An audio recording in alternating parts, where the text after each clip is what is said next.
Hey, you gonna get country on that hood hour? Hey, man, you gonna put him on there? Country's already on there. Man. He need episode 2. Episode 2. It's your girl Naomi Da Vinci, and you is right here with the one and only hood hierarchy. You already know. Oh man, look, man, OG Tulo, man, the Coke Talker Houston.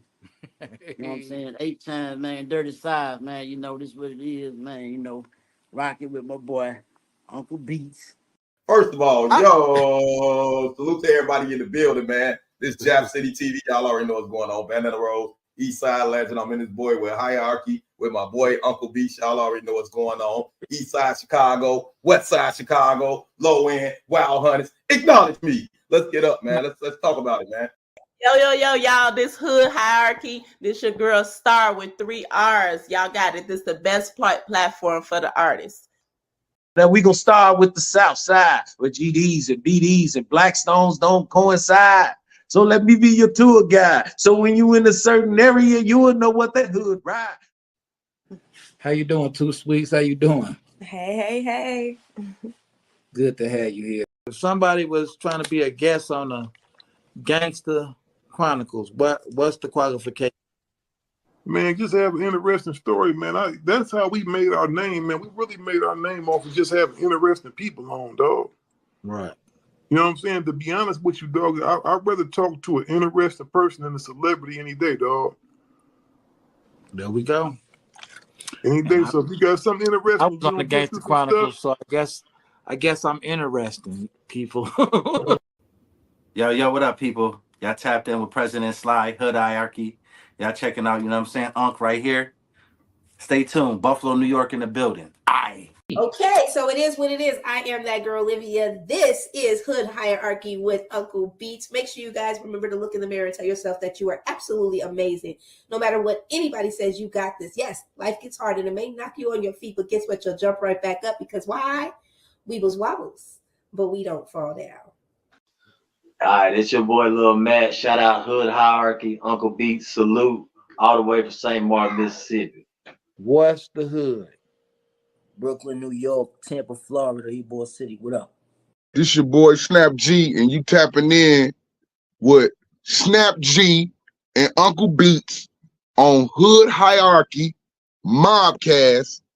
Tune in, hit the like, hit the share. You know what I'm saying? If you don't hit the share, your front door, I will be there. Everybody that go on YouTube right quick and subscribe to Hood Hierarchy. ASAP. Subscribe to Hood Hierarchy. ASAP. Now play that music, DJ. Hey. It's going down. We in the building. Shouts out to everybody that's tapping in, checking us out live. Y'all know what time it is. It's the Hood Hierarchy, Mobcast, and it's me, Uncle Beats, in the streets like white lines on the corner like a stop sign. And if you want us to be all right, hit that like. If you care, hit that share. If you own it, leave a comment. You want us to do well, hit that notification bell. But if you really want us out the trap, donate to that Hood Hierarchy Cash App. Everybody donate to that Cash App. You know, we got to keep this going. So everybody, drop your city, drop your state, drop your hood. Let us know what's good. Get in them comments. If you're watching us on anything except YouTube, come on over to YouTube. We need you there. Leave them comments. Help this algorithm. Let's keep it going. Let's keep it going. I got a very special guest in the building tonight. I've been waiting to interview him, get him on here, chop it up with us. So it's going down. I'm going to roll the intro. Then we coming right back. Let's go. Hood Hierarchy. Mobcast. Every single episode, man, we gonna give them a little background. I know how I feel because I've been through that 1,000 times. Lovely ghetto you, beautiful ghetto you, sweet ghetto. We made so much doing that. I started taking that money, throwing the concerts. It's your boy, Project Pata, Hood Hierarchy, man. You know what I'm saying? Hey, man, look, man, if it ain't in the hood, man, it ain't on here. Hey, this your boy Mario Cannon, man. And you rocking with Hood Hierarchy. You already know what's going down. Team Pretty P stand up. It's a wrap. Tune in. It's Deli Dale. And whenever I got time and I'm relaxing and I'm chilling, I don't give a damn if I'm laying in the bed with you. I'm checking out Hood Hierarchy. And it's just that simple, just that easy. It's 7 Up, man, straight from Brooklyn. I want y'all to check my boy out, Uncle Beats, Hood Hierarchy. Get the dopest interviews, the dopest content, the dopest platform, straight from Chi-Town, man. You know what it is, man. We representing Uncle Beats, Hood Hierarchy. That's the highest of prestige. Get it? You already know. That's on game. You heard? Well, what's happening? It's the one and only HD president, Mr. Bow Bow Bow. This is Hood Hierarchy checking in. I'm signing out. HD4, Bow Bow Bow.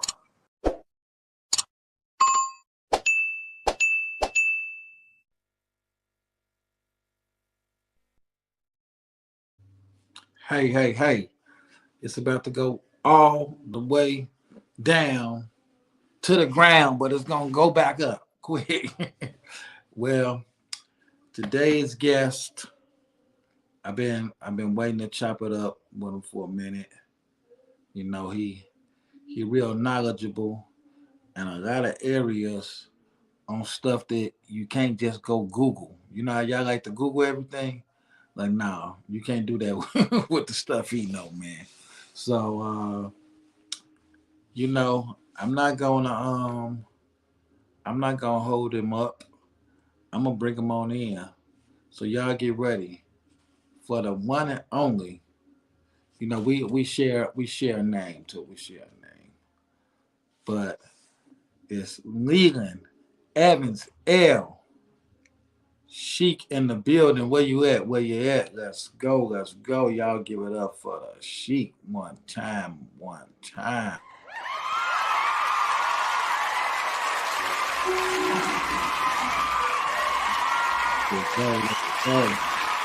Here we go.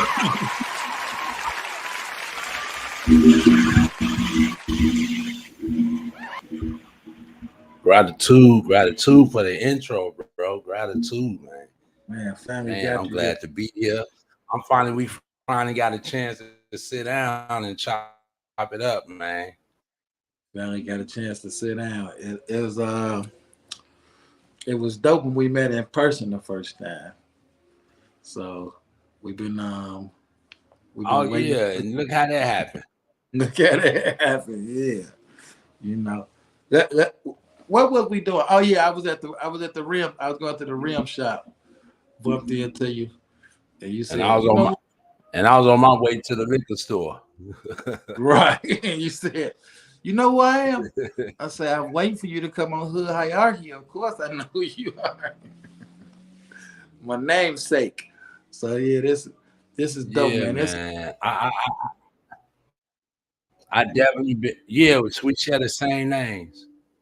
Yeah, this definitely finna be one for the record books. So y'all get y'all popcorn. If y'all ain't got it ready, get some microwave popcorn, cause it's finna go down, man. This one here finna be a movie. So, and to the people checking in for the first time, don't think I'm being rude to my guests when I go to read the comments if I had to cut off what we're talking about, because the streets is who make us. So we got to represent for them streets, man. So everybody type in, let us know your city and state. Let us know your hood. Leave a comment. If you're catching this live, if you're watching this afterwards, but y'all finna be in for a treat. Who we got in here today? We got the top dog, Corey Wright in the building, said Hood Hierarchy. Alan Gray in the building said, get it. Southside, what's up, cuz? So, hey, man, let's get to it, man. A lot of stuff been going on, right? So I got to ask you about a few things first. Legendary rapper. Before you kick it off. Before you kick it off, let me say, I already see I got kind of a lag. So don't if I kind of talk, I'm not trying to over talk you either. It's just a kind of a lag, and I'm thinking I should come right in, you know. So I'm gonna try to pause on some of them. Now go ahead. All right. You shared it to your page, didn't you? Did you remember to share it? Oh, wait a minute. Let me see. Make sure your people see. That is Make sure your people see.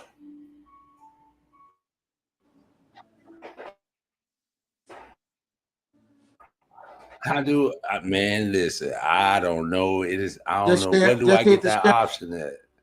Go to my page and just hit the share button. I see. You gotta see it. See it. No, I think it came straight to the No. I'm talking I think about. it came straight to. No, don't share that Okay, link I sent okay, you. I Not will. that. In fact, give me 1 second. Yeah, not the link I sent you. I'm talking about on my Oh, Facebook okay, page. okay. Oh, okay. Y'all gonna be on the show if we share that. Get over there. The hood hierarchy. I'm gonna do that from my. I'm gonna do that from the phone. Okay. Because I don't want to mess up this laptop. Okay, perfect. Perfect.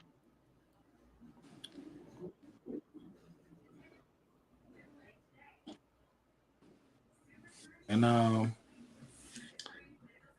everybody in the streets, I want to know what y'all think about this too. So okay, I got it. Leave it in the comments. Please leave it in the comments. Okay, yeah, I heard me. You got it. All right, I got it now. So I couldn't think of. It's so perfect that you came on today because I couldn't think of a better guest to ask this stuff that I want to ask about. So, with that being said, legendary Bun-B, the rapper Bun-B from the legendary group UGK, somebody broke in his house in 2019. Came in, put a gun to his wife's head. He was upstairs in the bathroom. She said, "Don't come down here. He's going to kill me if you do." Bun grabbed his protection, came down, shot the guy in the shoulder. They had a wrestling match. He whooped him. He ran outside. He chased him, snatched his mask off so he could see who he was.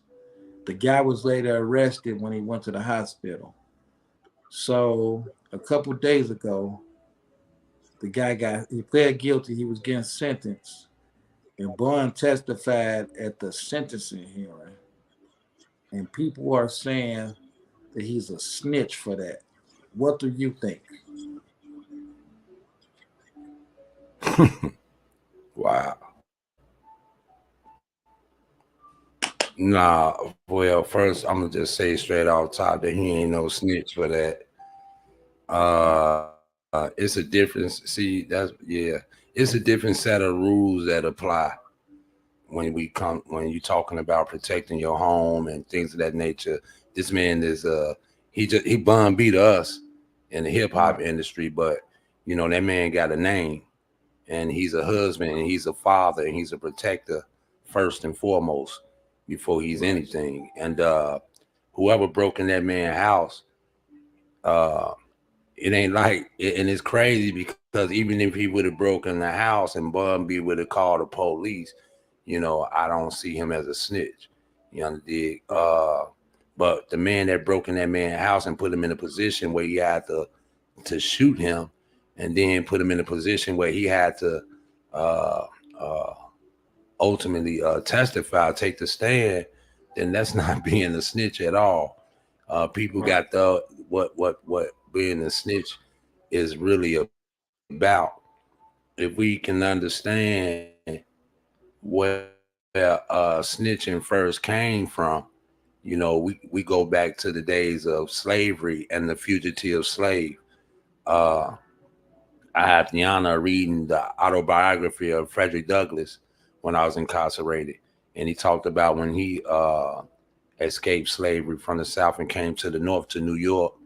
And you have one of the brothers, for whatever reason, he wanted to let it be known that Frederick Douglass was a fugitive slave. And one of the elders got word of it. And when the elder got word of it, he called everybody to the back, so to speak. You know how we used to do it, to the back. Right. And yeah, they took care of that problem. You know, Right. and that's what snitching was about. You know, when you talk about snitching and it applies to someone that's in the community burglarizing or robbing, someone that's in the community raping and murdering and things of that nature. No, that's not the same. That's not snitching. You know, that's taking advise you as a man and nothing else. As a man, someone that's in your community violating, robbing, pillaging, murdering, whatever it may be, you understand? You got one or two options: take care of yourself or take that mother to jail. Yeah. You know, boss talk. They throw the snitching word around so much, right? That I really think people just getting confused. Like one of my homies, literally, he called me early in the morning. We chopping it up. So he like walking his dog. So he see a house, 2 houses down from him on fire. And he like, man, I'm finna call my wife and tell her to call the police, call the fire department. I said, why don't you get off the phone with me and you call them? He's like, man, I ain't calling no police. I'm like, man, what's wrong with you, man? Somebody could die in there, man. And he like, man, I'm gonna tell her, man, I ain't calling no police. Hey, straight up.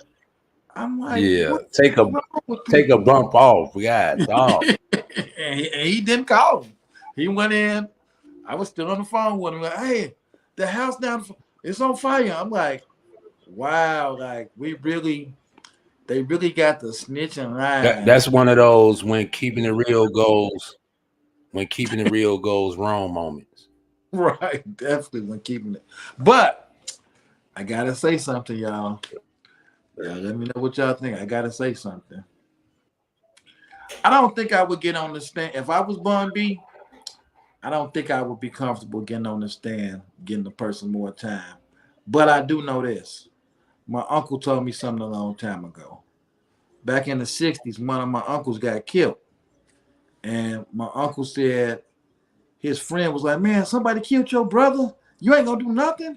You ain't gonna do nothing? Like, man, what's wrong with you, man? We supposed to get his family, all this stuff. And he say, a month later, his brother got killed. And he said, all this guy did was cry like a baby. And he want the people locked up that killed his brother and all that stuff.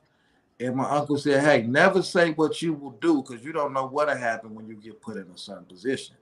So with that being said, Bun probably feel like, hey, man, this dude, look what he did to my wife. What if he get out? What if he get 5 years and get out and do it to somebody else? That's on me. But I could have helped put this dude away. So it's like, I understand it completely. I do. You know what I'm saying? Like I said, it's easy for me to say. Because you got it. What you say? We got a responsibility, bro. We're not in our community. It's a unique situation. Right. For every man that is over a household, that is married, that has children and grandchildren, that man is not just a father in his house. That man is obligated to be a father to the community as well.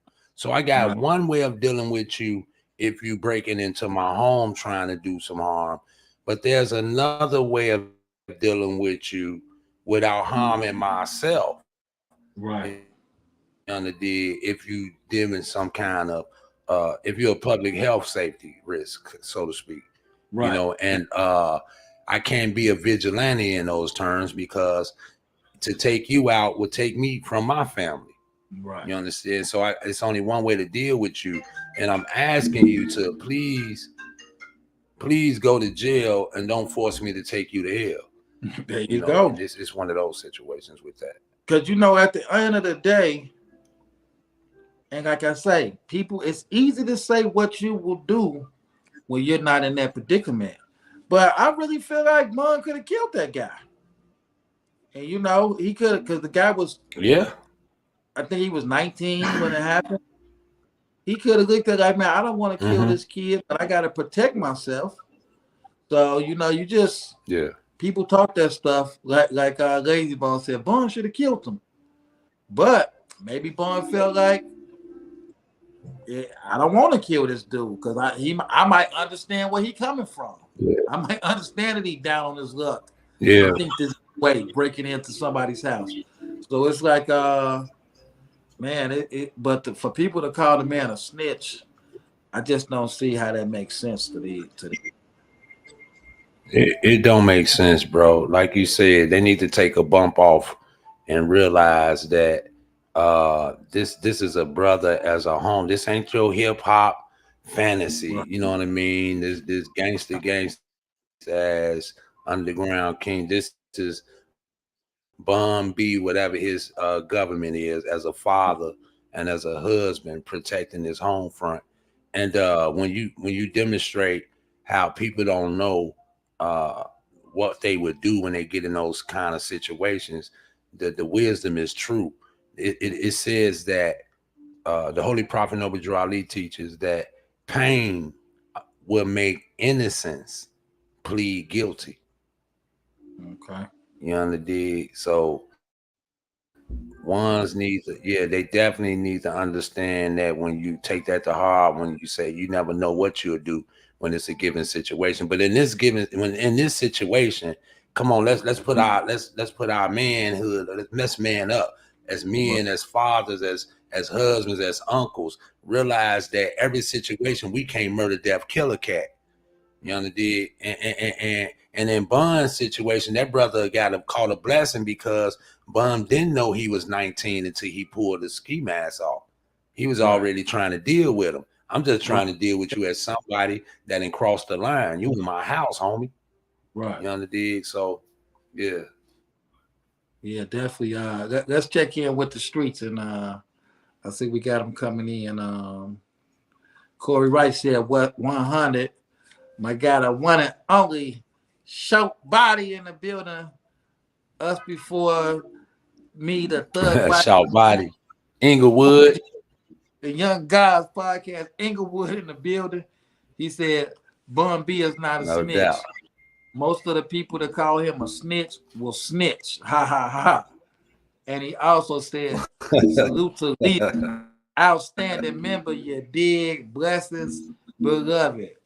Ones, hood hierarchy. Let's go. That's right. All the time. Yeah, I'm with you all the way. Old short body. I'm with you all the way on that. We need more people to be that father in the home and that father in the community. Be that uncle in the home, that uncle in the community. Be that big brother in the home, be that big brother in the community. And the world could be better because that's how it used to be. I remember it being like that. But now, people just another thing that happened to me when I was a kid. It was a store on 54th and Ashland. I remember like yesterday called Big Z. It was a grocery store. But you couldn't bring your cart like out of the little gate. They had it like gated in around the front.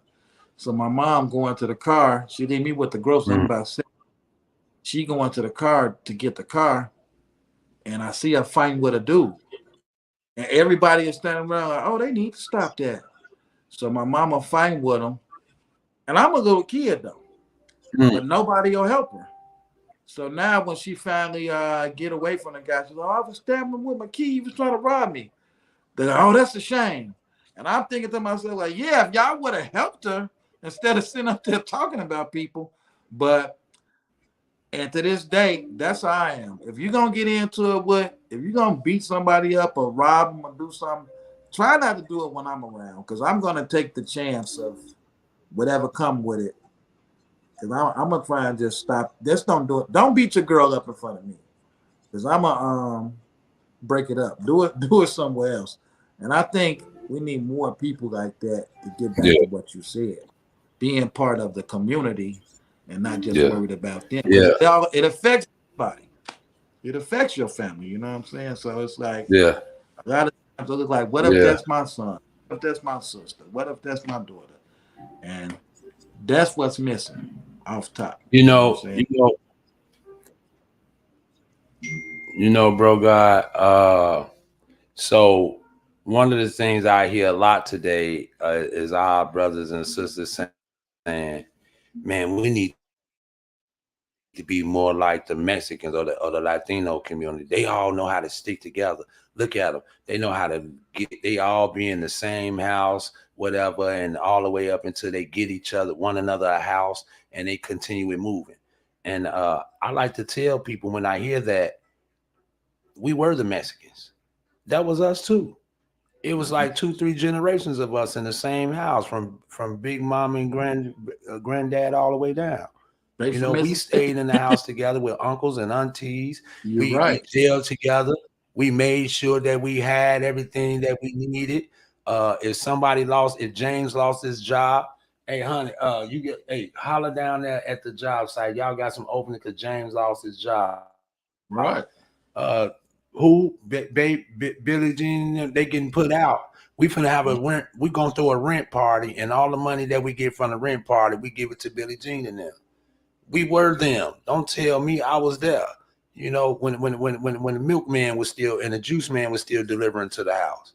Right. So that's one thing we need to remind ourselves of. But the thing about the difference is this: the more we climbed up this so-called social success ladder, the more independent and separate we got. The more each and every last one of us got our bag, we went into our corners with just those little few that probably aided and assisted us or was our cheerleaders in getting that bag. But that's it. You understand? And that became the problem. Our success have been up this social ladder has been our downfall. Because in order to get the bag, capitalistic values says that you have to forget your principles and your morals and your standards. You have to. It's capitalism. Yeah. In the essence of capitalism is capitalizing. No matter what, the bottom line of capitalism is profit by any means, profit by don't care how you profit, just make sure you profit. Even if you got to sell the crack to your mama and tell yourself, lie to yourself and say, I'm just keeping the dollar in the house. No, you're not lying, man. That's what it then turned to. It just turns into a dollar. The dollar. That's all people's worried about. They don't care. And you're absolutely right, man. Shouts out to everybody checking in. We got the official word on the Bun-B situation from a credible source. Let me ask you about something else that I seen happen. So you got Michael Rainey Jr. that played Tariq on the show Power.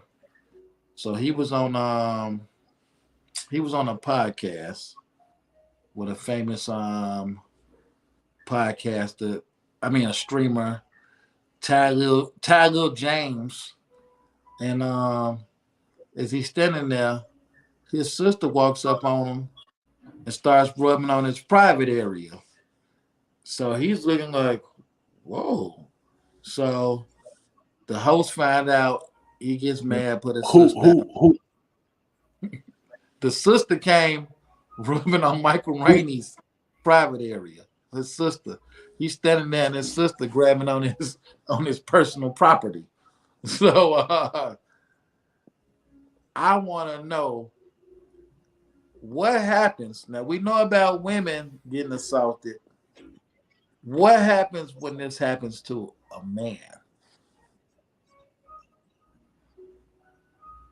Oh, okay. So if I'm understanding what you said right, Michael Rainey Jr., the guy that plays Tyreek on Power, his sister came he was on up the and podcast. walked up to him and was messing with the podcast he was on. Okay. The host and his sister walks up. the host of the podcast, his sister was Oh, the host sister. right. And what did Michael Rainey Jr. do or say? Well, first he made a face like, "What's going on?" You know, like out of shock. You know what I'm Like me, saying? right? Like, is she really doing this? So once they got wind of it, they stopped and put it out. And they're like, "Yeah, I just can't believe she done that. She done been around celebrities before." But what I'm saying is, how many times are men violated? And like, can a man go to the police like, "Hey, that woman felt on me, or I want to sue her for feeling on me"? Like, is it different for men than it is women? Well, yeah, it's definitely different. You know, we live in a hypocritical society, period, anyway. You know, Right. it's always double standard. Even to the point where you may not think it's anything, but it gets as subtle as in the homosexual community, we can hear men are gay, but women are lesbians. And I'm thinking, but it's all gay, I thought, right? No And offense guess what? to the Guess what? LGBT community, but I'm trying to figure out why. What? You just made a valid point, because guess what? Here at Hood Hierarchy, we love lesbians. So I understand it's hypocritical. You're right. You see what I'm saying? And I was just about to go there and say men be more acceptable. Like, well, I'm cool with two women, but man, that's gay when you see two cats get together, right? But you know, this is the society that we grew up in, and we must not never forget, no matter how much we want to talk about the wrongs that our people are doing or have done. No matter how much they try to put our face as the face of criminality or illegalities and things of that nature, never forget to stop telling them. Don't you ever forget that there's an underlying factor here that goes into all of that. All of this is by design. All of it, you can't get away from. No matter what we have done, I could point to something and show you what was the underlying factor for that to be the consequences or the results of why we turned out this way. And I like to say, in fact, if you take our people out the way and put any other people of any ethnic background in the same situations under the same circumstances, they would do just as worse, if not worse. You know, so we got to always remember, no matter how it is, man, these people have actually set us up for failure, and they continue to set us up for failure. This have not stopped. The war have never stopped. I don't know what happened to us that we just got off and started partying and thinking that we could just have a good time, but they ain't never stopped plotting, planning, and strategizing on us. Let me get your expert opinion on something, because you are an expert. And you kind of spoke on this earlier, right? But I want you to elaborate on this situation for me. It's a guy named Woody that's in the Young Thug case. So Friday, they called him in to testify. And he said, "I'm not testifying." And they said, "No, we giving you immunity, so you got to testify." So he said, "Okay, ask me something." So they asked him something. He said, "Man, I'll take the fifth." So the judge said, "Lock him up for contempt." So he locked him up. Now he come and testify. He in his street clothes. So today I see him on the stand, and they got him in the jail clothes. And they said, are you willing to testify now?" And he said, "Yeah, I'll talk." So with that being said, what's the trick to that? Is this guy, was he a citizen or is he in the streets? He was in the streets. Like is he a part of Young Thug? I think he's a street gave a cat. statement. I think he gave a statement, and now he done marinated on it, and he don't want to talk. He don't want to testify. He's trying to. Okay, I got you. So he was standing strong in court. Then they locked him up for contempt. Yeah. And now he said, Yeah. I don't fuck if y'all gonna put me in jail. So Ouch. That shit hurt. No, let me go on here. Yeah, but no, the same rules apply here. Again, same way I said in the case of a citizen, man. If once you plug into the streets, you under street rules, you know, and I like to tell parents and things of that nature, don't forget when we was children, the streets was just as real, and the rules of the streets, the unwritten rules of the street, were just as real as to you as it is to these children today. Quit playing and acting like y'all forgot this. They'll be willing to die today just as much as we was willing to die yesterday for the same idiotic, you know. It's crazy that I was incarcerated for 21 years straight. And then when I came back to the block that I put in all this so-called work for, and then none of these cats remember me or knew me. You know what I did? And so it's like that. But it was real when we was doing it, man. And real people I did, and they never coming back. People I got natural life for real, but they don't remember none of us on that block. Well, let me ask you this. And I love to point that out. Welcome to Hood Hierarchy, but you can't say you did 21 years and you don't tell us what happened. Like what did you do to get 21 years? Or what were you accused of? I can't say you did it. I don't know if you did it or not. No, I did. I was guilty. You know, then that was my life. It was a decision that I made considering the world and the times at that time. You know what I mean? Just like any brother, I was under I was delusional, you know, and I was gang banging. That was the era of gang banging. It was real. You know, we had drive-by shooting just like California had. You know, we was still going by your colors, how many earrings was in a certain ear, which way your hat was tilted, and all of us knew how far you can go. This far that way, that far that way, this way, you know. And basically I got into a situation where I was helping someone else, you know, and after helping this brother, I was told on, you know, police was brought to my house and everything, and shit. Once they took me in, I was gone for the next 21 years. What year and was another that? little brother that has now passed. What year was? Well, I went in September 3rd, 1991. 91. Whoa. Wow. Yeah, September 3rd, 1991. I returned November 21st, 2012. Wow. So What like block was you from? I went in 3 weeks. Say again.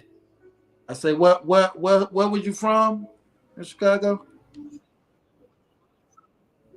So at that particular time, I had two areas of my interest, of my authority. That was 72nd and Racine. We was called Seven Deuce, Ghost Town, and 63rd and Aberdeen. Okay. Yeah. Oh yeah. You know, 91. Yeah. Did you know my guy Quake? He did 21 years too. Did you know Quake? Quake. Yeah. He did 20. He did. It's not ringing. I'm not ringing. Yeah, we'll see. Did they actually call him Earthquake? They called him that too. Good short dude, muscles. He did 21. Stocky. Yep. If this is who I'm talking about, and he know about your show. Yeah, he locked up now though. He locked up right now. Oh, okay. I'll say because if this Quake that I think you talking about, that was my man, Jack. And as soon as he see this show, I know he gonna chime in. He from 57. That's the Quake I think it is. He play no games. Yeah, I might have to show you. Yeah, I know Quake. I call him Earthquake from down there. Stocky, yeah. He came up like around with and you say he incarcerated now? Yeah, he finna get out though. He had to go do like 3 years. But he went in like 89, I think he called his case in Okay. 89. He did 21, got out in like 2008. But yeah, I can. Okay. But like, so you a prime example, man. You doing all that time. Oh, hold on. I'm sorry. So you so interesting, man. So y'all don't understand. Y'all finna learn. There's more. It's a lot going on with this guy that we done talked about. But you from the land, so you gotta understand this. Right. We have to screen everybody to come through, man. So with that being said, what city Thank and you. state from? This is a hood, man. We gotta screen you, man. They'll get mad at me. Oh. Ain't no question. I'm from Chicago, Illinois. But y'all call Chicago, Illinois. No, I come from Chicago, Illinois. What's your area? So, yeah, like a lot of us, I moved around. If that's what you asking, wait. When you say my area, is that what you asked earlier? Like Somebody already said the block it. I come I'm from? talking about your neighborhood, not the block, the neighborhood. Okay, so man, yeah, I'm a mixture, bro, because I actually was born out east. A lot of people don't know I was born out east Jackson Park Hospital. That's still over there on 73rd and Stony Island. And up until my 4th grade, I went to Bryn Mawr on 73rd and Jeffrey. I stayed on 72nd and Cornell, just a block away from Mars Marion, Nation of Islam, listening to the Azan being called every day. Right. And so by the time I make it to 4th grade, now I move southeast, a little bit more south. And that could be a little misleading because though I was out east, I was out south just as much because grandma was out south over on 65th and Winchester. And again, I'm from the day when I'm from the day when grandma's house was where everybody meet up at. You know what I mean? Right. My grandma was on 65th and my and grandmama Walcott. is a little bit more in. So yeah, What? So yeah, you just. Oh, that's crazy. I got the. Oh yeah. We're gonna kick it. We're Right gonna back. kick it a little bit more. It's a little playground on that block on Walcott. Yeah, 55th. Exactly, So, yeah. right across. Yeah, exactly. I used to go to that playground, man. And my granny was Reverend Laura Evans. What was interesting about our house on 65th and Winchester, we had a church in the basement of our house that everybody used to come to. You know what I mean? And then so I was always I was out south a lot, though I lived out east. You know what I mean? I had just as much as a connection out south. And by the time I'm on 61st and Langley, Cottage Grove in that area at the time, Woodlawn Gardens, right? 60th and Cottage Grove where they got the jewels at now. Right. That's and project. By the time I graduate from 8th grade, project-ish. So by the time I get out of 8th grade, my freshman year, now I'm out south. I'm on 53rd and Winchester. 53rd I finally made it out south. I'm 15 years old, and this is really where me in the street. Yeah, 53rd and Winchester, plugged up on 53rd and Woods. I lived on 56 in Winchester. With Ronnie Black so you and was the down there with Cottage Ronnie folks. Black. You was down there with Ronnie Black then. Ronnie Black lived on 57. I lived on 56 in Winchester. Yeah, Ronnie no Black doubt. and Dan Tanner lived on 57, right down the street from me. I used to be on 50. Yes, sir. Wow. Yes, sir. Small world. Yeah. Small world. Wow. Yeah, bro. I'm really grateful for that. That's crazy. I can say this. You definitely lived in the worst areas in Chicago. Especially back then. You done named some blocks since you've been out here, boy. Man, you done. Stop. You'd have been over there on 61st and Cottage was not a joke. It was not a joke. Not at all. I'm talking about when O Block was Parkway Gardens. When see they don't know when there wasn't no BDs living in there when they was MCs. You know what I mean? Oh, I ain't And even you remember wouldn't dare that. walk past there. All the BDs in the But you know what? Calumet Yeah, building. one of my MC homies was living in there. Yeah, so the whole Parkway was MCs. I'm trying to tell you. Wow. Yeah, they was MCs Yeah. home.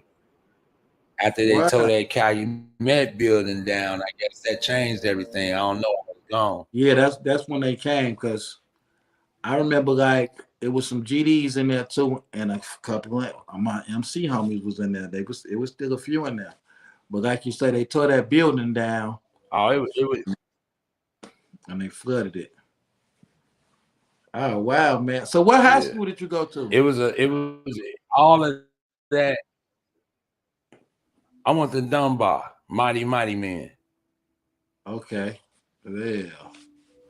You are, man. You know what? Yeah. I just thought about I went something. to Dunbar. I was not playing when I said you didn't name some of the worst blocks to grow up on back then, right?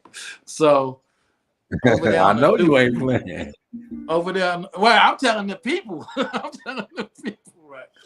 Over there on the Deuce, 72nd, right? I remember that's the first time I really saw it get funky. I was at Harold's in the parking lot. We had paid a hike to take us to the Harold's over there. ETs. 55th Harold's and ETs.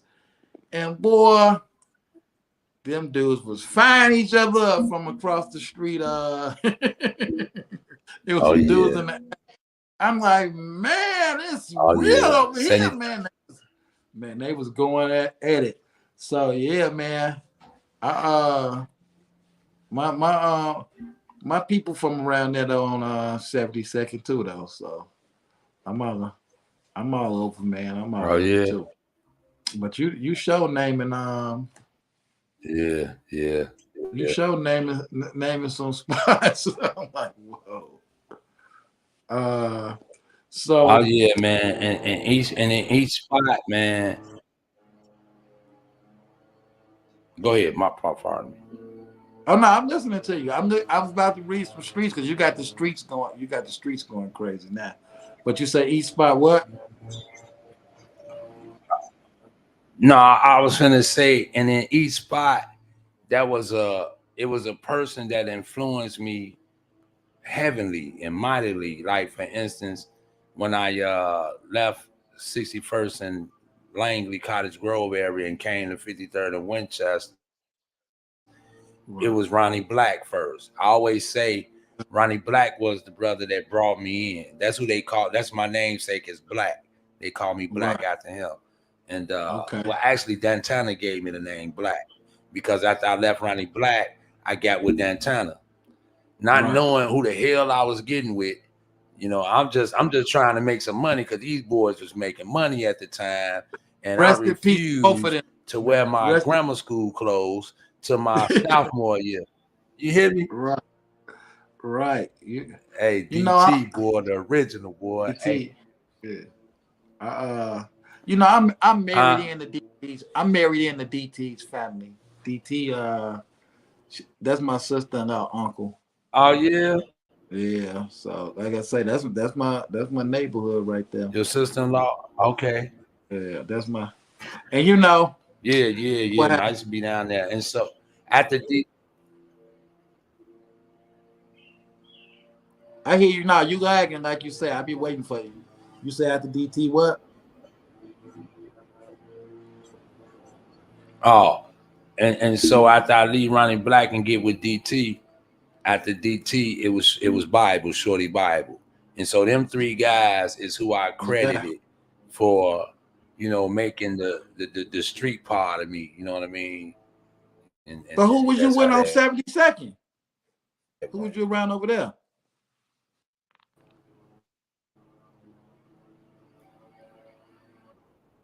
Say it again. I say, who was you around on 72nd?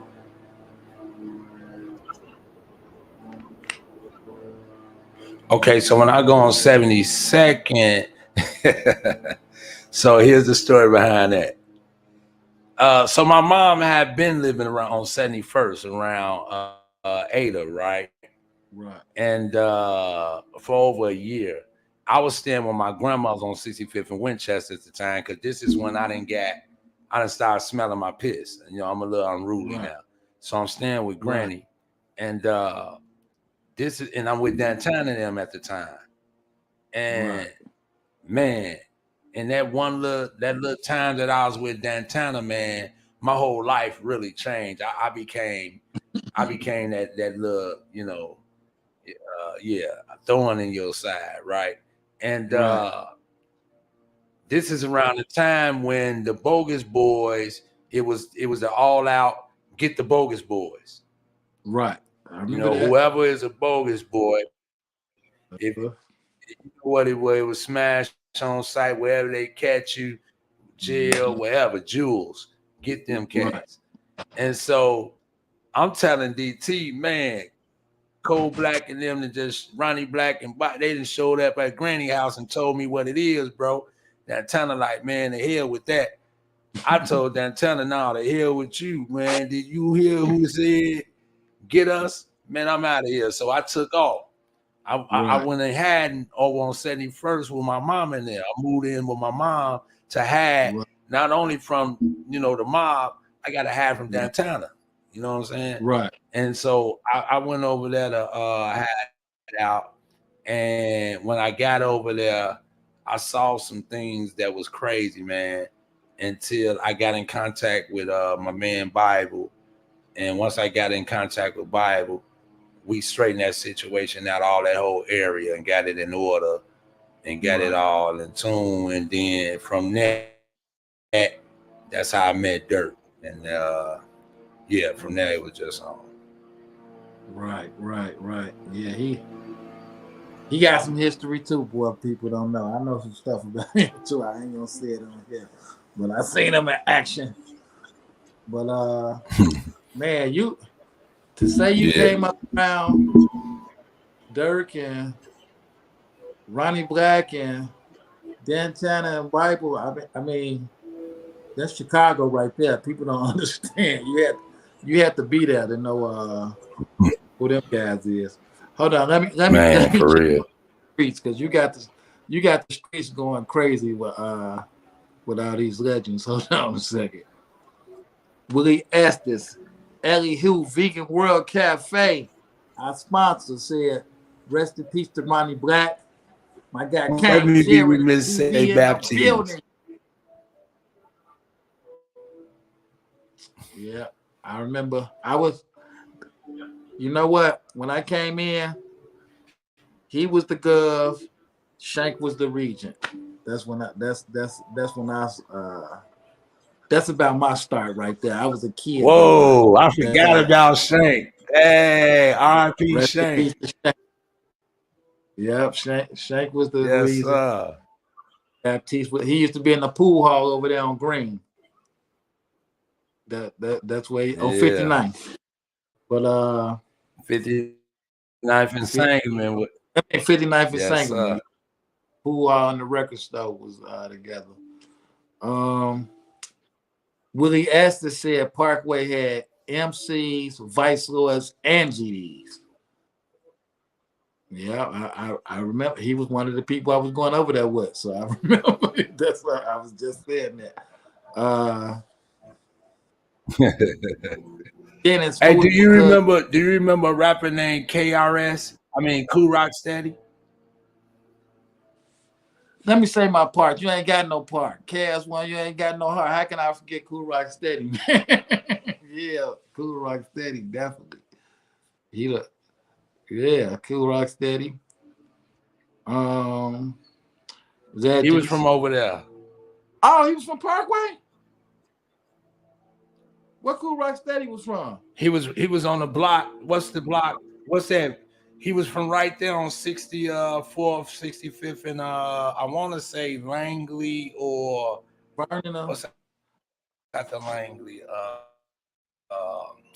Before, yeah, he's somewhere up in the St. Lawrence, somewhere up in there. He was from right there. I did Yeah, not know I knew Cool him Rock too Steady. personally.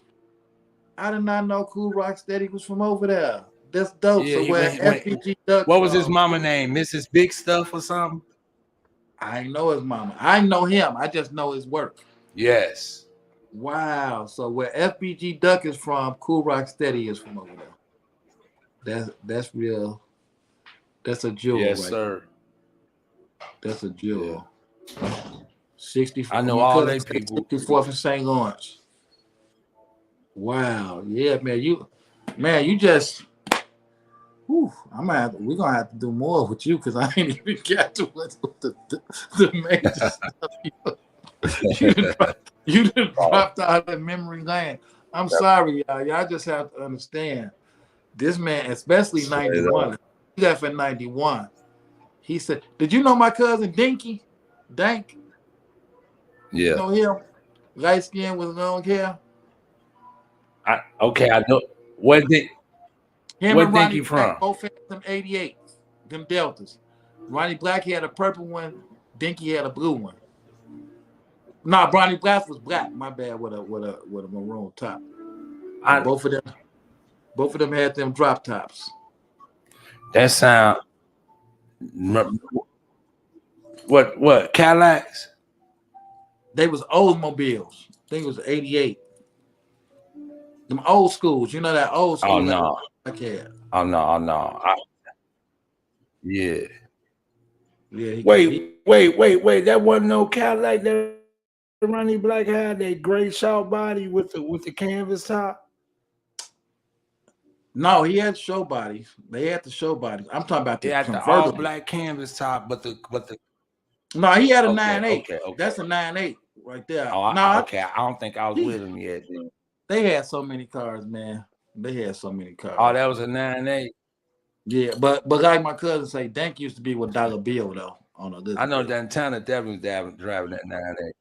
Dantana had a 9.8. Yeah, he definitely had a 9.8. Okay, that's what it is. Yeah, he I don't know how Jacqueline L was in the building. Shout out to Jacqueline L. I don't know how you just said Roosevelt, Jackie, because I know you don't know who Roosevelt is, but he was from that. What? Roosevelt Cash? Yeah. She talking about Cash. Right. She just said Roosevelt. I'm like, how does she know? Yeah, shout out to Roosevelt Cash, 51st, baby. Yeah, she just said what? Cash. Who is that? She from Pekin. That's the top guest of the show, but she sure said Roosevelt. But I don't know how a white girl from Pekin know him. Dang, old Roosevelt Cash, no doubt. Yeah. So let me screen you some more, man. These legends. Let me screen you some more. Because you official Chi-Town tissue. You still be in the Chi. So let me ask you this. If somebody is in Chicago and they need something to eat, some hood, where would you send them to? Oh man, you asking the wrong guy, man. Well, see, my place is gone, man. It would have been Harold's Chicken, but I ain't gone, man. Okay, we can find so. it. So right now, I guess I would have. Huh? I'm gonna have to borrow Harold's from Southsiders because Harold's always come up. What else you got for us, man? Give us something else, man. Give us something else. Man, you gotta send, why you gotta send somebody. I'm the guy that's been gone 21 years. People take me out. I don't be nowhere to take nobody. right. Hey, what's this place right here on 63rd and Cottage Grove, man?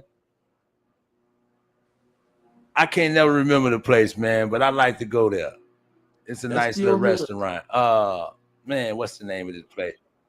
It's still there. 63rd and Cottage Grove, right there. It was a Harold's over there. 63rd and Cottage. Man, what is this place called? Not Day. Is it Day? It's right on 63rd and Cottage on the corner. Nice restaurant. It used to be across the street. And now is that a jerk restaurant? They then moved it, remodeled, and put it on the other side. Okay. I know. No, not at all. It's a nice family restaurant. I know. I can't escape. I just can't remember the name of it, brother. But listen. Dailies. I'm the last person you want to ask about going out. My It cousin was said it day. was Oh, Dailies. dailies, right? Dailies, exactly. Yeah. So Right. I say dailies, man, off the top of my head. Dailies. So, all right, man. You getting there. You getting there because I got to All get to right. the major stuff that you do, man. I ain't even been able to get to it yet. Cause man, you brought up the good old days on me, man. So you got me caught up, man. Okay. What's your favorite hood movie? Oh, my favorite hood movie is Fresh Fresh. I was just with Samuel talking. Jackson. I can't Yeah. remember. Samuel L. Jackson. I know why you Yeah. mentioned Samuel L. Jackson because like it's Yeah. come from Yeah. a movie that he said that I use to this day. And when Fresh used to come play chess with him, he'll tell him, leave your BS at the door. I don't care about none of that. When you come here, leave that at the door. And that's kind of what I always told people, like when they come to the studio or something, like leave that at the door. Yes, sir. Leave that at the door. Yeah, Fresh, man. Well, if they haven't figured out, man, you real hood, man. I think they know you official tissue, man. We shouldn't have even had to screen you, but I'm glad we did because I just found out more history. But No, you should screen everybody, man. yeah, Screen everybody before they let them in the door. we hey, we gotta stick to Inglewood, man. That's what they tell us. So, yeah. Yeah. So Protocol. That's what protocol, keeps us safe. protocol. So I gotta get into like everybody needs to be following you because you got your own social media presence going too, and you always are talking about freeing political prisoners, such as give us some names of some of the people that you're working towards freeing. Top of the list, free Larry Hoover now. Free Chief Malik, who everyone probably know as Jeff Fort. I'm trying to free Jaleel Alameen, Mumia Abu Jamal. I need to free any and every brother and sister that was incarcerated due to them dumping kilos of cocaine on us, CIA. I need every brother and sister that's free, that's locked up as a consequence of Iran-Contra and Oliver North with their gun trafficking and dropping on us. I need every brother and sister free that is incarcerated under the mass incarceration bill that was authored by Joe Biden. Every brother and sister free that's incarcerated due to the Clintons. I don't care what they did. It's a damn shame that they did it. It's unfortunate that they was in this You say the Clintons. situation. Who you talking about? You talking about both of them? Say again. When you say the Clintons, are you talking about the husband and the wife?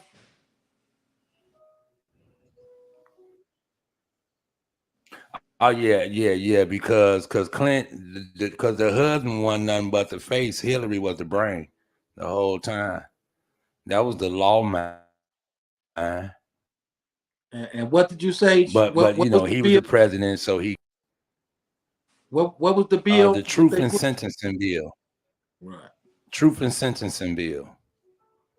In fact, that is a bill that we are now fighting to unravel. With this bill, it came in about 97, 98. And with this bill, basically what we have is the federal level of sentencing becoming state kind of level sentencing. See, when I got incarcerated and sentenced, the sentencing standard was 50% basically. So basically, I was given 40 years, meaning I have to do 50% of the time. I have to give them 20 years. Right. But with this truth and sentencing bill, it took the 50% and turned it into 100% now. So now you're doing 100. If they give you 40 years, that's what you're doing 40 years. And then if it's not 100%, you got the 85%. And if it's not 85%, it's 75%. But 50% is for the more like the, lowercase charges and things of that nature. So basically, they done brought the federal sentencing rules and guidelines on the state level, which is bogus. Didn't they push that You crack? know what I mean? And this is also where they took a lot of power. Right. Didn't they push the crack and powder Say thing again? too? Then they pushed the crack laws too, where crack was more time than powder. Wasn't that the Yeah, Clintons too? right. Okay, yeah, Yeah. And see, that's what I was about to go into. And so what happens is they took the power out of the judges' hands in order to use discretion in these cases. They had the judges basically speaking to a letter of a law, a rule, a paper. And it was like, however it's written, that's how he have to stipulate it, even though it may have been a gray area. So now you have all these African Americans, so-called African American and Latinos, being disproportionately affected by this rule, with crack cocaine versus powder incarcerated than those that was being incarcerated for crack. Right. Get it. I actually. So anyone, but Well, no, go ahead. They lag. Go ahead. You going? and so anyone who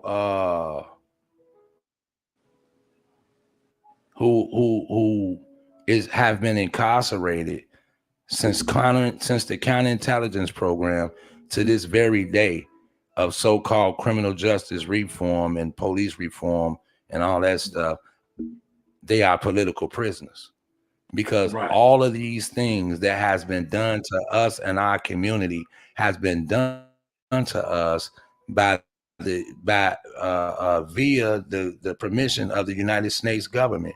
You can say J. Edgar Hoover came out with a counterintelligence program all you want, but J. Edgar Hoover couldn't have did that without the permission of the United States government. You see what I'm saying? You could come out and talk about the University of Chicago creating a gang mentality. But speaking of the government, I just gotta know what you think about my president Donald Trump. What's your thoughts on him? Man, so okay, so here's the thing, man. At the end of the day, ain't none of it good for us. You know what I mean? You could pick your spots and say, well, he did this for us, this one or two things for us, but still, it's never gonna turn out in our best interest or the way that we like, because we're dealing with a system that's just against us. So even if Donald Trump was well intending, he can do things like the First Step Act, which I applaud him for. You understand? But after we look at the First Step Act and look at 99 other things that affects us as a community. Tell them what the First Step Act is. Say again. Tell them what the First Step Act is for those that don't know. So the First Step Act was basically written to release all those brothers and or sisters on the federal level that was incarcerated with these disproportionate crack cocaine laws and sentences. It actually it's actually correcting what the Clintons and them had done and what Obama didn't go further enough in unraveling or doing. Right. And so Donald Trump came in and signed it. And for those brothers and or sisters on the federal level who have been incarcerated for the first time in their life, but was given life sentences for a drug offense, they wanted to undo that and unravel that. And that's what the First Step Act sought out to do. And that's why we got so many brothers from the 90s and sisters that was able to come home due to that. People like Bible. My guy Tom, I know a lot of people got big decks. Yeah. I know, but it came back off of man. You wouldn't believe how many people. it's a lot of people that was able to take advantage of that law, and I mean of that First Step Act. And it gets me because in the political arena right now, it's being argued that Donald Trump is disrespecting or being offensive to the so-called black community, because basically they're saying he's appealing to the side of us as if we like criminals. Because he's Right. a criminal, we can sort of understand his position, and this will make us feel like he's worthy of our vote. I say to those that say that they're being more offensive, and that's an ignorant statement more than what Donald Trump is doing and saying. If you Well, think he that did of say us in the first place, Donald you know what I mean? Donald Trump did say, he said black people should be able to relate to him because they've been falsely accused too. More, he Right. did say that. Though. He did say falsely accused. He said Yeah. he been done And- like how we been done. So he did say that. right. But let me So it ask you sound something. like he's relating to us. Yeah, that's what he's saying. Right, exactly. That's what they saying wrong. We're not relating to him. Shit. He relating to Yeah. us like this happens Nah, every you day to relating us. to us. All right, I agree with you. Let me ask you something else Straight about him, right? up. About that guy. So people say he's a better president because he's a good businessman, but he did inherit $416 million. So let me ask you, if you inherited that much money, would that make you a bad businessman or a good businessman?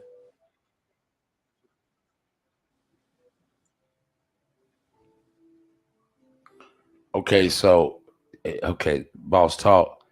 I got $416 million, and I'm a guy who don't 100% agree with this capitalistic system and its values. Right. I wouldn't in order for me to call myself a good businessman by these standards, I have to step on and step over a lot of people, not only to maintain that 416 million, but to make it grow, right? And that's what comes with. That's why I don't like these capitalistic values, because it's profit by anything, profit no matter what it takes. Just make sure you profit. And as a businessman, as a real capitalist, if I'm going to be a real capitalist, I don't care about people. I don't care about your feelings. All I care about is, can you aid and assist me in profiting? And this is the mind state that we've inherited and integrated into. Chase the bag is much deeper than just that saying, chasing the bag. The blueprint teaches us that these capitalistic values are ruining us, bro. And they are. Look at our people when we said we didn't have nothing. Look at our people before integration, when it was so-called separation. We had everything, bro. We had bus lines. We had boats and ships. We had businesses. We Why had so much more, are you bro. And saying it seemed this? like as soon Oh as my we goodness. integrated, I was just watching we I had was so just much watching more. But when we CNN. integrated, we lost all of it. But I was just watching CNN with my daddy, and it's a guy from Florida who hoping he could be Trump's vice president running mate or whatever. But he said black people were better off with the Jim Crow South. He said we was more together and doing it. And I thought it was stupid, right? What he was saying. But now just listening to you, when we were separated from him, we were doing more stuff together and taking more pride. We had So it's everything, kind of got bro. some proof to what he said. Yeah, when we was forced to have our own stores, like you say, our Yeah. own way of getting around. It's like, wow, I didn't even look at it like that. Like he really was making sense. I was just talking about how stupid he was, but yeah, you got to take time to really follow through with what people are saying, because like you said, we was more independent. Even Yeah. since you mentioned 63rd and Cottage, my uncle was telling me he had a furniture business down 63rd Street back when the Stones had first started out. And he said I 63rd had all remember. types. And he said some they came in and said like, hey, you operating in our neighborhood, you're gonna have to give us a kickback. So he said he pulled his gun on him. He said, I ain't paying nobody nothing. I said, no, you don't understand. We have members. Their girlfriends get furniture checks from public aid was giving furniture checks then. He's like, we're gonna have all them come buy their furniture just from you, from the black man. And just throw it. And he's like, hey, that's called commission, what y'all doing. Y'all sending me business. And it's like, that's what it was. And they don't want us to know that. They want to make it like people was just robbing people and enforcing. But that's what you're supposed to do when you're a community. Send all your people to a certain to the black man and get the person in. I ain't gonna even say black. The people in the community. Keep the money in the community. So that's Yeah. something that these Stones Yeah. definitely was doing. They were sending all their members, their membership to certain businesses Yeah. to the money. And that's what the government don't like. That's the type of stuff. So I'm sure if the Stones was doing it, everybody was doing it. So it's like, that's what they didn't like about us having our own way. Think about it. It used to be a corner store on almost every other block. Yeah. They got black-owned stores, though. Some of them stores were straight black-owned. They got rid of all that. They got rid of all that. Now, people don't want to go spend the money with the black person. That's the mentality that they done created, man. It's bananas, man. It really is. Yeah. You know. Yeah. I've And been it's just the What's that? programming and that's what we've integrated into. That's what we integrated into. The biggest thing that I hope didn't go over people's heads that you said tonight. Everybody just focus on the dollar, no matter what. And like saying that a businessman is the best for the country, it ain't. Because you got to have some compassion for the people. And like you say, somebody in business is going to do what's Nah. best for business. When you come in Best Buy, they don't say, Cause see, where you get that money from? To buy this. They don't care. They just and think about it.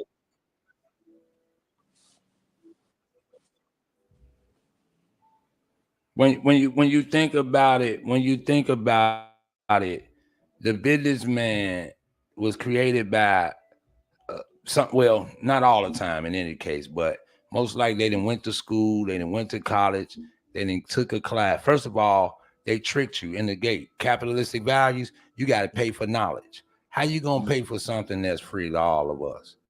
Right. They didn't trick us into paying for so-called knowledge.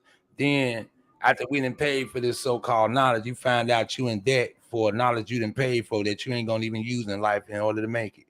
If you use it, you know what I did. But here's what it says though.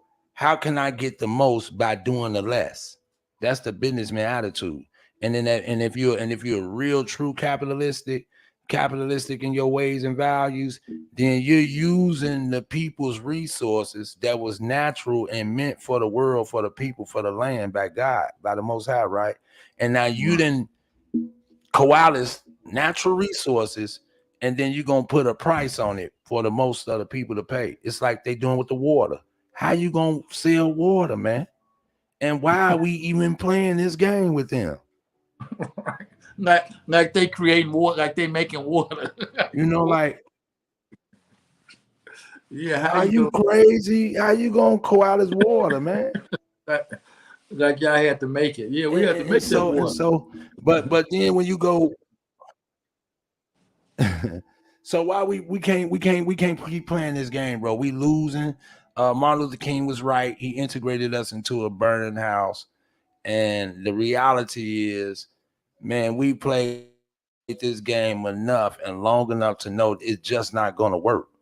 And we come from a teacher with his teaching that says we must now become a self-determination, bro, for real. We are still getting our food out of the same people hand who continue to shoot us in the hip. We get our water, we get our everything from these people, bro. to the point now we think we can't do nothing for one another without them. So I'm a kind of guy. I'm under the con. So I'm gonna have to be capitalistic in some ways. So here's my thing: I be 50% capitalistic and 50% barter and trade, serving this system. That's what we got to get back to: doing things for one another without a capitalistic value. And so many people don't understand that, and you're so right. Just like I'm gonna check in with the streets, but like I see my cousin Dennis Moody on here, and he came straight from the game, and he works. He has good jobs now, but every time I've seen him start a job, he's working the job to quit the job. From the day he get the job, I don't care what it is. Like, hey, I'm gonna work there 5 years, then I'm gonna do this, do that, and it's like I just salute him that he has the plan of that. That like they're not gonna let you get rich working for them. They just not. You know what I'm saying? So you gotta use them, take the money and run and get your own thing going. But you know, I agree. Let me check. Yeah. Let me check in with these streets before we get out of here. But we're not going to do this. Let me say that. Yeah. Go ahead. Go ahead. Go ahead. Go ahead. Talking to me? Yeah, go ahead. Oh, I was just going to say, we have to understand this, bro. We have been given a formula, man. Our brother, man, and friend, the man of the vision himself, gave us a blueprint. That blueprint is real, bro. That blueprint is as real as the Black Panthers 10-point program. I'm willing to put it out there. I challenge anybody on there. We supposed to be the new Black Panther Party. You know what I mean? But because a lot of brothers and our sisters have either been misinformed or misled on this and what this vision is, man, they tend to think that it's family. This belongs to the family of nations. This belongs to any and everybody that has grown up in a ghetto prison as a ghetto prisoner. And when I say that, I say if you live in a community with dilapidated houses, more vacant lots than businesses, more people of ethnic backgrounds than you owning and directing your community, miseducated, can't get no medication in the right way for the elders order you, then you a ghetto prisoner too. You know, there you go. No matter if you black, white, Latin, nothing like that. What we care about is, do you stay in a poverty-stricken ghetto that's that way by design? Well, you know some, and that's what this form. We are not going to get out this rut going to the people that put up the system. Real thinking they gonna help us out of it. Right. Yeah, that's like a mouse. Like you put a mouse. That's it from the street, bro. My fault. That's like you put one of those sticky traps in your house, and the mouse get on it, and the mouse say, "Hey, help me off of here." Hold on, mouse. I'm gonna get you. No, I put that for you to traps. Yeah, you're right. They're not gonna help us. We can't. Straight up. Exactly. They set the trap. So why would they help us get out of it? Not gonna work. It's so true. And ghetto prisoner. Yeah. The phrase ghetto prisoner is so strong that they gave the man a fair case for coming up with that term and pushing it out there. That's how deep that same blueprint that you're talking about. See, they gotta pay attention. Everything you know why? Until they found out about this.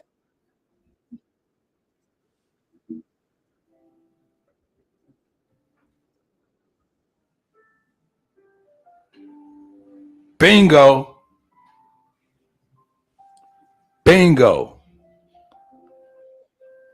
The ghetto prisoner demonstration is on this level. See, he put the ghetto prisoner demonstration together. So let me put it like this: the ghetto prisoner term is a generic name and a generic term that will allow anybody that's supposed to be, whether you black, white, whatever, right?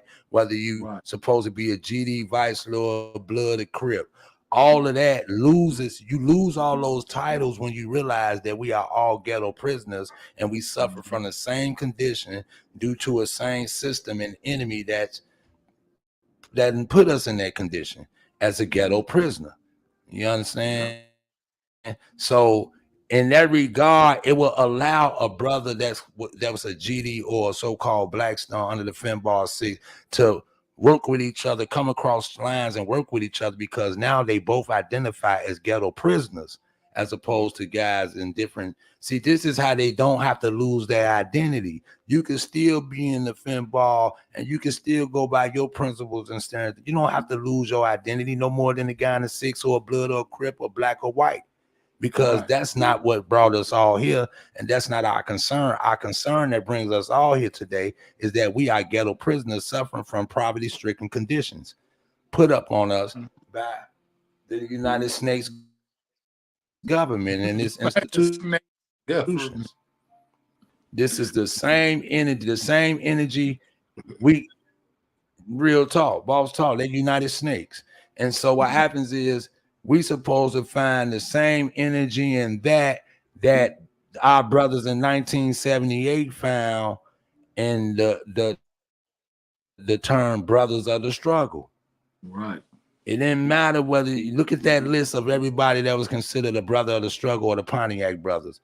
They were GDs, Breeds, Vice Lords, Souls, Latinos, white. Listen, man, because that's not what eat brought them dinner. together. What they came You're together never because gonna eat dinner if you don't shut up, okay? You keep dropping this knowledge. I was just finna let you go, but now give them a rundown on the quick Pontiac thing. Then I promise y'all, I'm gonna just bring them back for another show because we can do this forever. Give them a tell. Explain to them the brothers of the struggle, the Pontiac thing. Explain that to them because everybody don't know about that.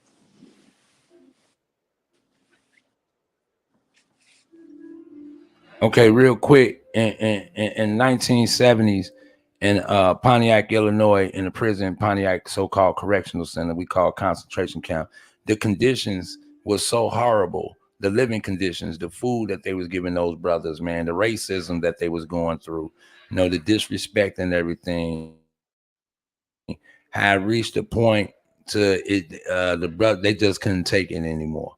You know what I mean? And these brothers came together to answer those conditions, and it turned out into a riot.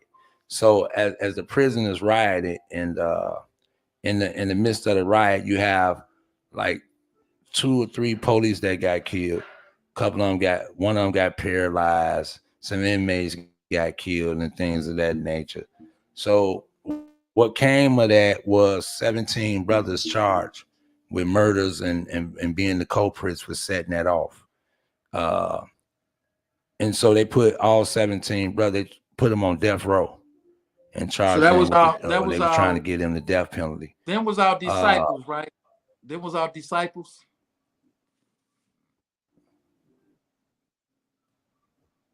No, not at all. No, not at all. Vice lords, black gangsters, black souls, Latin folks, all kind of brothers, and that I often say brothers that was on there, because again, it wasn't that the conditions wasn't affecting one group of people. Right. The condition wasn't accepting just the GDs or just the Latin kings. Those conditions affected everybody that was incarcerated. You see what I'm saying? Right. And so those conditions became they struggle to get over. And so that's why I'm saying, and when they charged them brothers, those 17 guys with the death penalty, I believe through the death penalty and fighting that case, this is what made them come together and jam together and make a commitment to fight for one another. And the first thing they called them was the Pontiac brothers. And here's another thing I like to bring out that I didn't even know, that blew my mind when I did the research. I thought that was just like secluded to Illinois, that we only in Illinois knew about them brothers when they was going to court and fight. This case is known as the biggest, even to this day, the biggest death penalty case All that right. this government has spent the most money on trying to bring to justice, right? They spent all that money to try to get them brothers found guilty and get them the death penalty. And they had brothers and sisters in other states. Every time they went to court here in other like states like New York, California, they would protest and in big numbers marching to the courthouse there in support of the Pontiac brothers, aka the brothers of the struggle. And this is how the brothers of the struggle come about. A lot of so-called GDs think that brothers of the struggle belongs to us.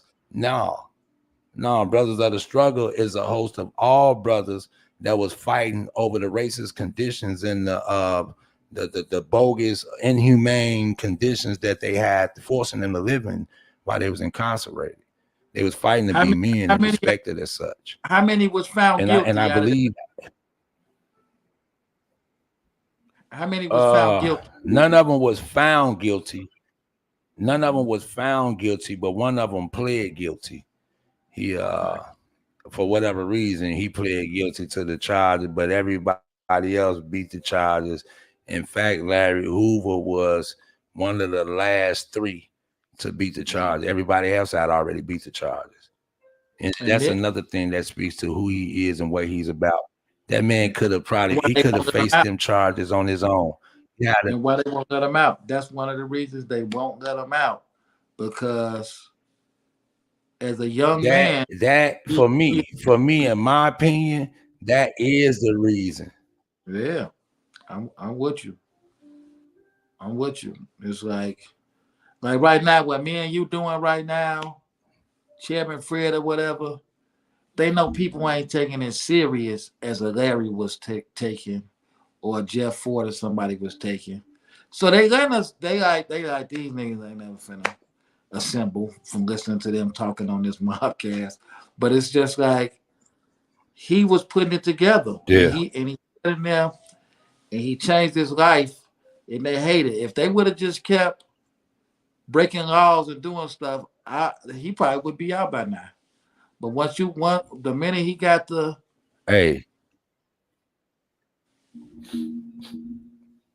I tell people all the time, these people are not afraid of a brother like Larry Hoover, Jeff Ford, any of them getting out and doing wrong.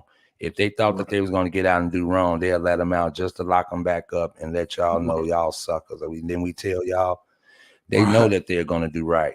But here's how we can help them overnight. Here's how we can help them overnight, because they will have you looking at the one individual thinking it's the one individual. Pro demonstration, everybody like to quote that it was created to prevent the rise of what? A Messiah or a black Messiah, right? So that could electrify and galvanize the people. So here's the thing about it. It'll have you focus on this one black Messiah, thinking that's the most significant thing. So now you focus on chop the head, you get rid of the body. Well, here's the thing about it.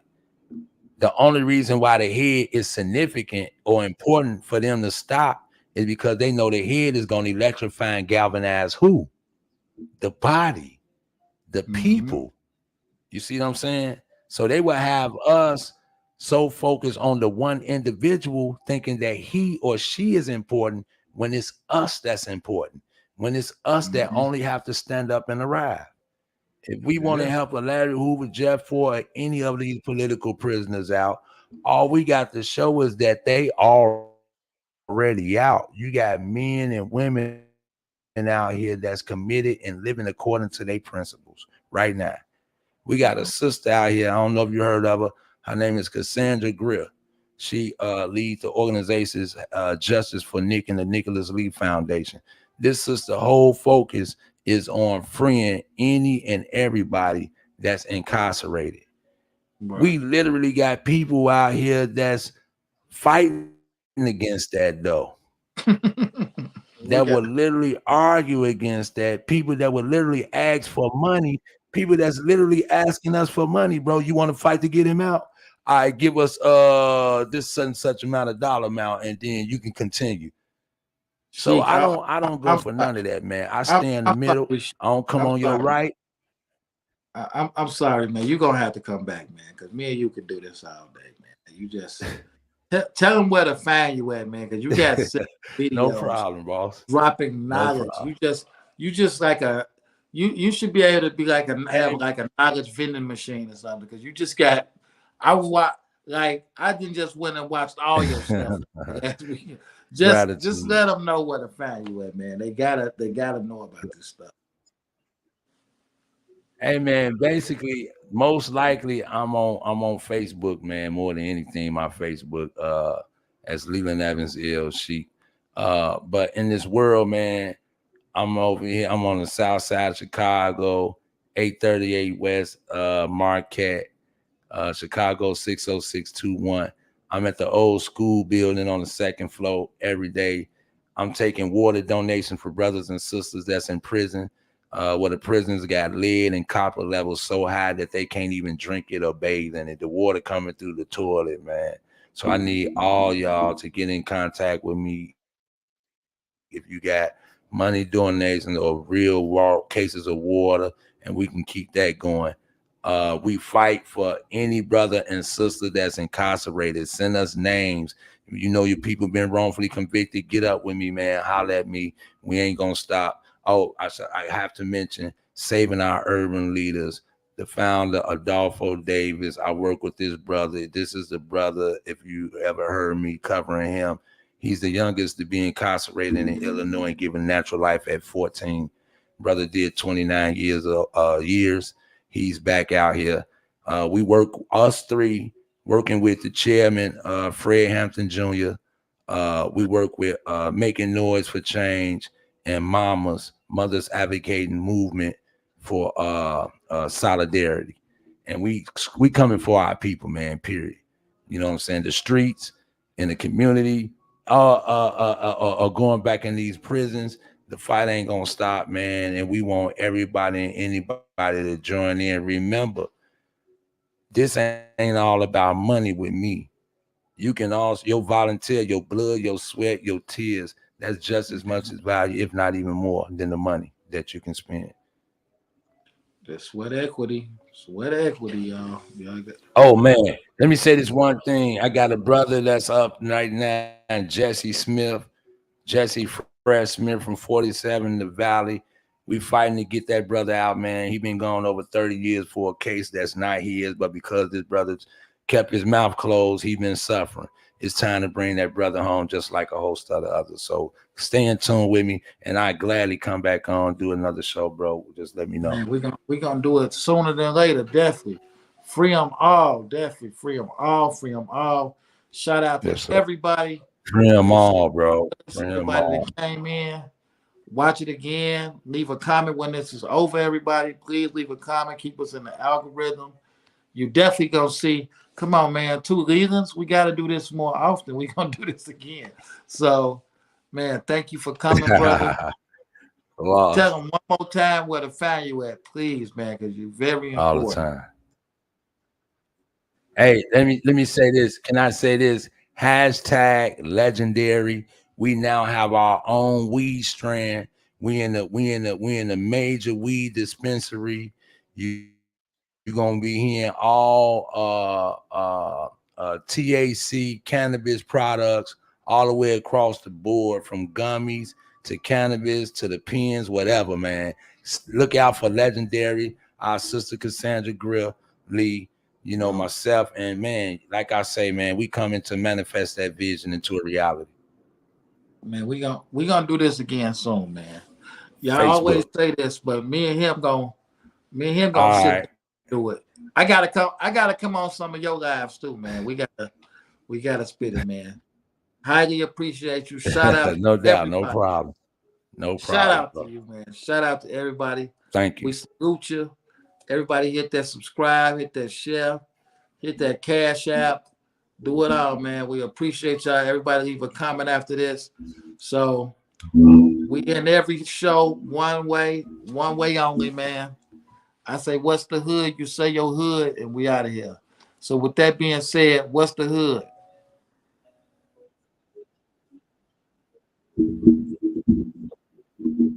Inglewood.